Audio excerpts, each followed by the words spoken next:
Hi, this is Jason Lazzotti. It's Wednesday, February 9th, 9:48 p.m. I'm going to make a fourth installment here. I'm going to allow myself this recording to be on topic about I've been discussing about cause and effect and energy. My plan is to bring up ideas I have where some understandings about time interplay with this.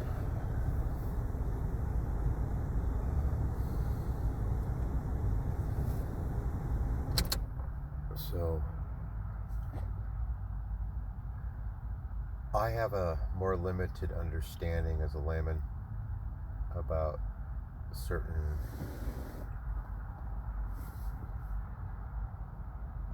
how would I describe very complex, very cutting edge ideas that have been presented in science about different notions of our understanding of, quite simply, reality.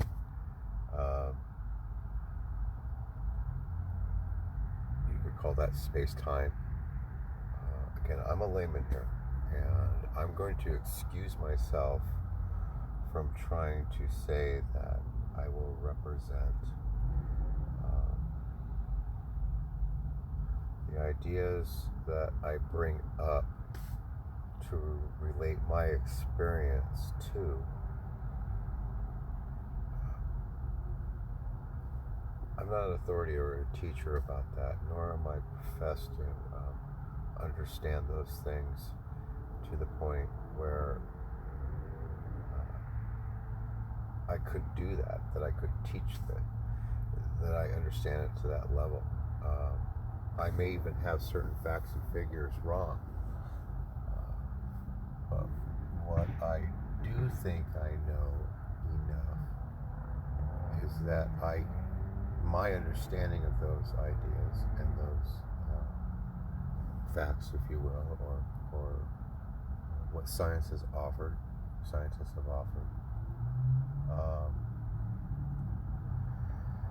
how I think that interplays with what I'm trying to explain about what I've noticed about energy and how that's important to us as human beings, in the sense that we live in this parameter that we call reality. We experience life. Reality is that perception of our environment where science would say you could do something and it would have repeatable results. In other words, if you do one thing, it will always have a certain effect. That being said,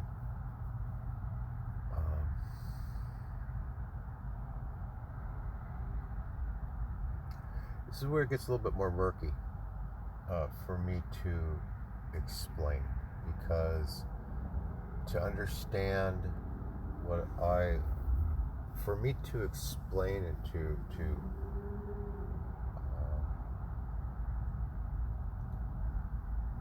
state in such a way that somebody else will understand the new thing that I'm trying to present here, I almost feel like I have to explain two things at once, and both of those things need to be understood to understand the other. So I'm just going to do my best. And maybe that's not true. But in this environment of trying to do this for the first time and feeling like I'm actually going to make this available to other people, there's a certain pressure. So there is a theory that, quite honestly, I will say I've watched documentaries about. I think that I've watched them from good sources. The BBC has a show called Horizon. I think is one of the places I sourced this information from, and there's others. And I believe it is called the Many Worlds Theory. And it's interesting because when I first saw this theory, I didn't like it. I didn't put much stock in it. My understanding of all things scientific, I didn't like it. It seemed to be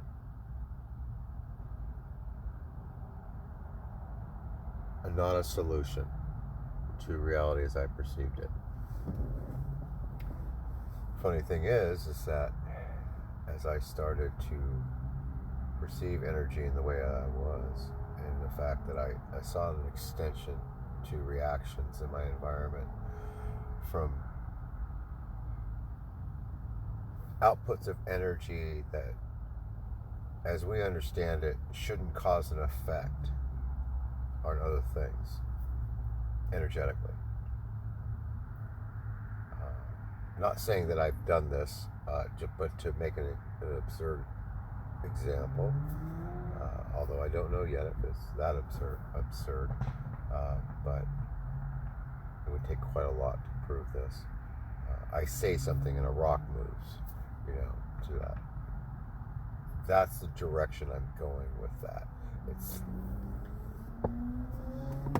the fact that it seems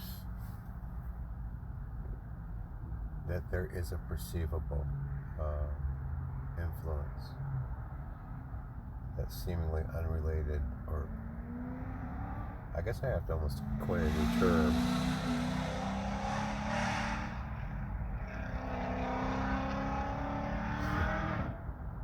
That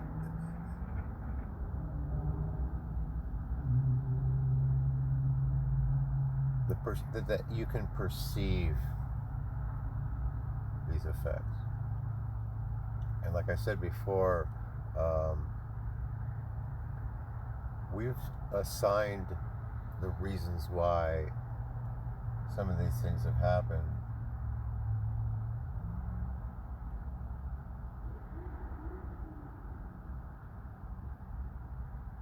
in many different ways. And it wasn't this. It wasn't a simple cause and effect scenario. So now I am going to expand upon that a lot, but that's going to take a great act of faith on my part.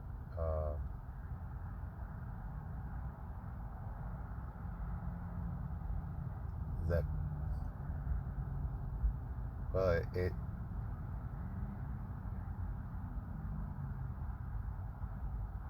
will be later, not in this audio recording.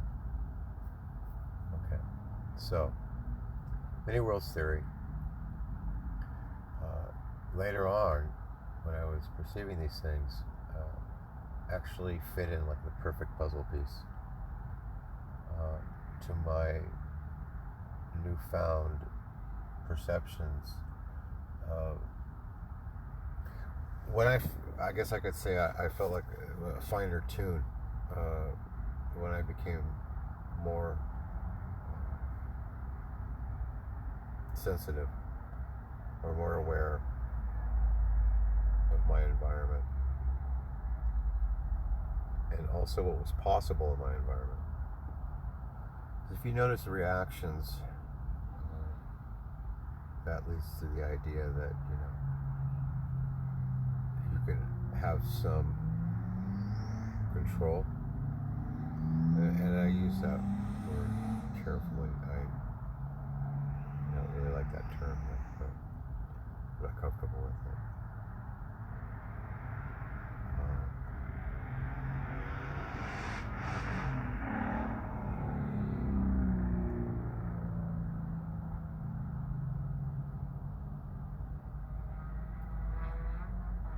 I will state at this point right now, I'm actually feeling the other recordings.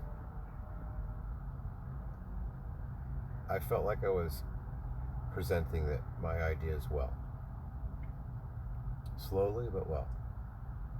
And as I kind of started troubling just now with my explanation and getting a little off script, daring a little far out the parameters of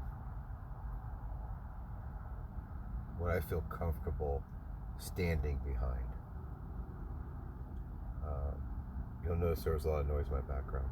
There was cars gunning them, their engines a lot.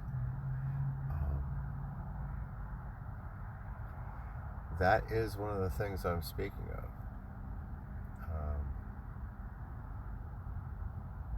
That is a cause and effect scenario that I have noticed routinely.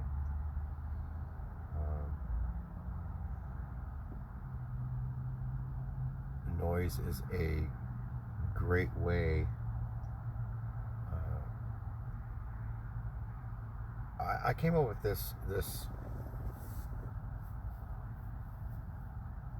example early on when I started feeling like this was really happening. I really was perceiving this. Science says, anybody says, that if you throw a rock into a still pond, that there will be a wave that comes from the rock hitting the water, and also a resulting wave from hitting the shore coming back, and so on. We hold that this is true in our environment in a physical sense. I'm adding is that the rock can be something you say or think or do, and the pond can be something other than a pond. It could be somebody else's senses in many different ways, any different way.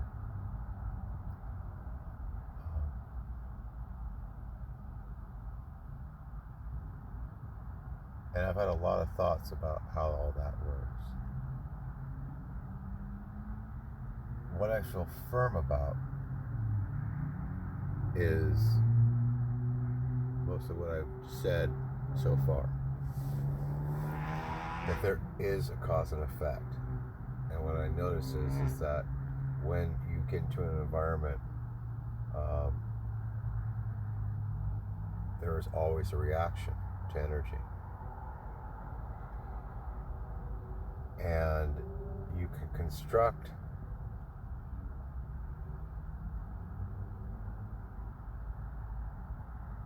a test by removing all of the things that would be routinely affected by whatever energy you want to exert, in any way you want to exert it. When you eliminate most of the things in that environment that should be affected, and you're in an environment where there are not many of those things that should carry those waves, that energy force, that something else in the environment will respond, will react from that energy. And so then it could be studied, or it can be proven that there is a larger effect, that there is always a reaction.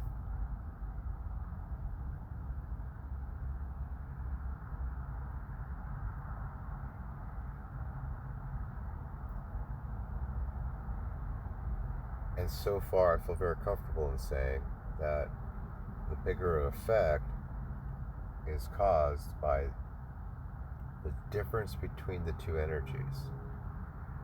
So if you want to look at an environment, there is a mean vibration. In other words, there is a overall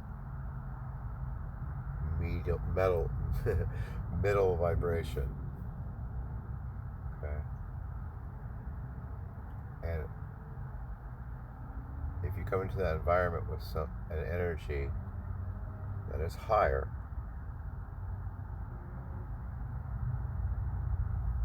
it will change that environment by that much. One of the things I've noticed in a conversation,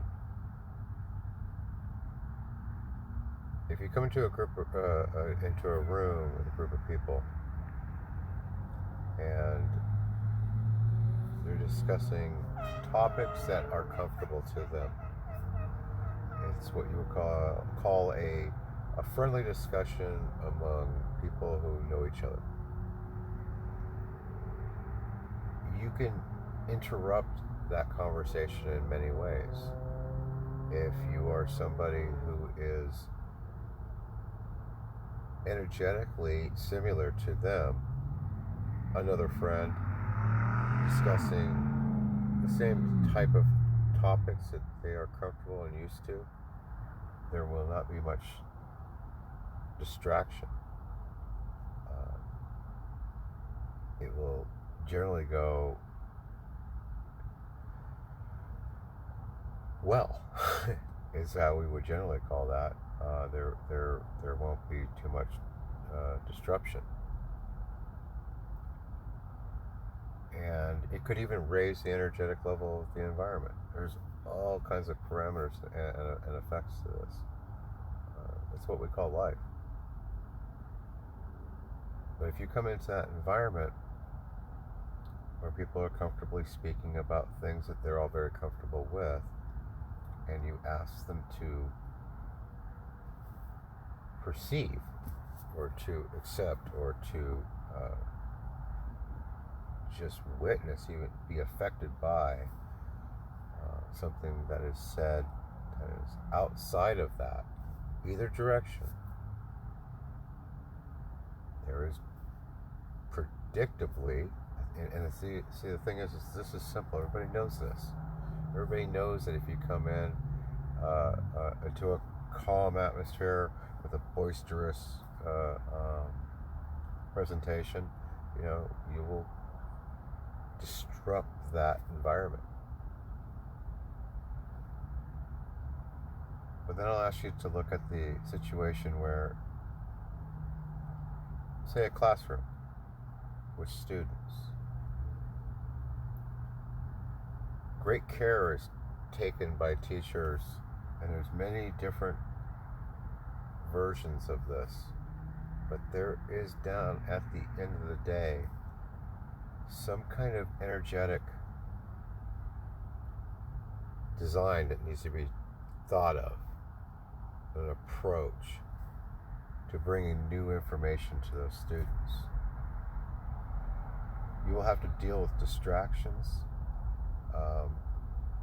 If you, say, try to teach something that's too above somebody's head, or something that's too far out there, out of level with the understanding that they already have, if you not build them up to a certain understanding, if you do not gain their attention, and so on and so on. All of these are energetic cause and effects. You will have different levels of what one person could call success or failure. And all our idea of success and failure has energetic conclusions and understandings.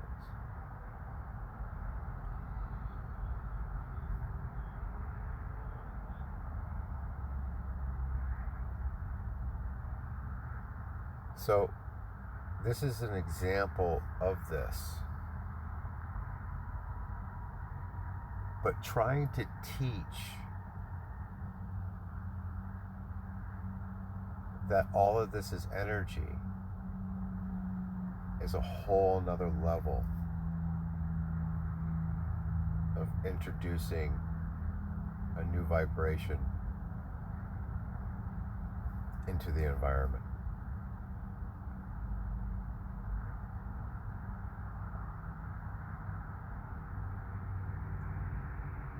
that can quite literally cause a big energetic wave.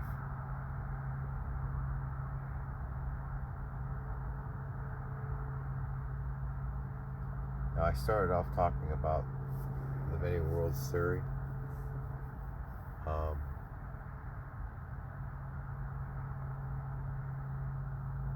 I have to be honest, I'm getting a bit shy about bringing that into the discussion right now.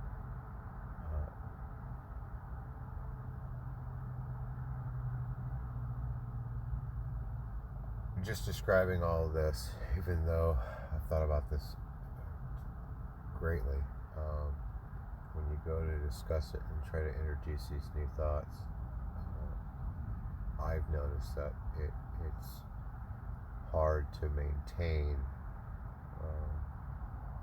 This is a perfect example of how hard it is to sometimes describe this. I built up to the point where I think I did well on the first couple of audios. And I feel like I'm struggling quite a bit right now. I greatly wanted to stop this recording many times because of psychological, energetic values that I place on how well this recording turns out. I was having an inner dialogue while making this particular recording where I was thinking about whether I was doing well, whether I was saying this correctly, whether I was going outside the parameters of what I'm comfortable discussing at this point, or stating at this point, how it would be perceived. But I kept flowing because I thought one of the things that came up for me is that, well, let it just happen. Just let him hear you struggle, because this is part of what I'm speaking to.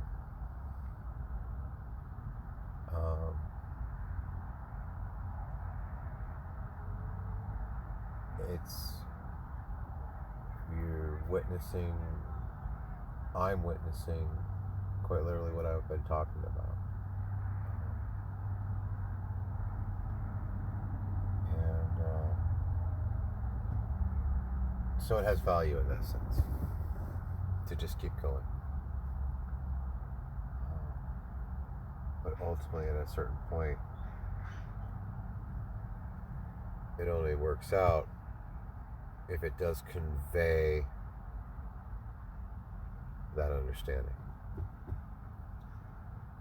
So I don't believe that I've really stated anything about the many worlds theory in time at this point, other than bringing it up in the discussion and saying that it seemed to fit in. I've kind of lost my inspired thoughts about that at this point, and I don't think that I want to continue to try to have something come to mind about that I want to say at this point. So I'm going to stop this audio recording at this point. Generally, stopping the recording and reflecting helps me figure out how to do this better or understand this more. So I'm going to do that now. And I'm sorry for the sounds that happened at the end of the recording when I access my phone to turn the recording off. That's what that is. 24 minutes and 46 seconds. Thank you.